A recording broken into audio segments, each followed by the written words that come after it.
Virs Lielupes šorīt staigā miglas vāli, un tas nozīmē, ka pirmā šā gada rudens diena solās būt saulaina. Dodamies lūkot, kas notiek piepilsētas mežos. Lai gan brūkliņu mētru daudz, atrast kādu ogu gan ir gandrīz neiespējami. Arī sapņi par gardu sēņu mērcīti attālinās ar katru soli. Pēc krietnes pusstundas pastaigas sanācis tikai tāds sēņu kokteilis un atliek vien doties uz pilsētas mikrorajonu tirdziņiem, lai uzklausītu šīs jomas profesionāļu stāstus. Šogad nav sēņu. Šogad sēņu tikpat kā nav.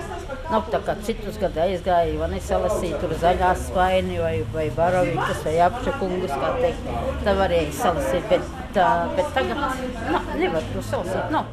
Vienīgās uz tirgus galdiem redzamās gailnītes uz Jelgavu atbraukušas no Siguldas. Kāda cita saimniece stāsta, ka šogad labi augušas dzērvenes. 70-gadīgā kundze ar ogošanu nodarbojoties jau kopš 4 gadu vecuma. Mēs dzīvojām ziemeļos, un es jau no bērnības pieradu staigāt pa mežiem un lasīt ogas. Tā ir mana izklaide. Man jau tagad rāja 70 gadi. Kur tu vēl iesi?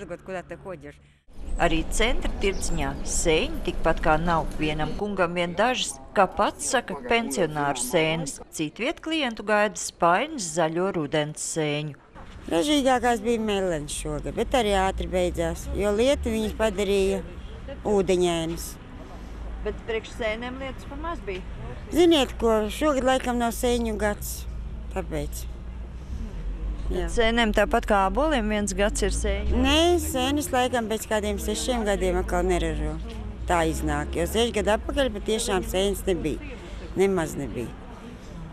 Brūklinēm un dzērvenēm gan izvēle lielāka. Vien tiem, kuri vēl cer izvārīt brūkliņu ievārījumu, jāpasteidzas. Šīm ogām sezona jau tuvojoties noslēgumam. Sandra Leitāne, Andris Pāns, TV Spektrs.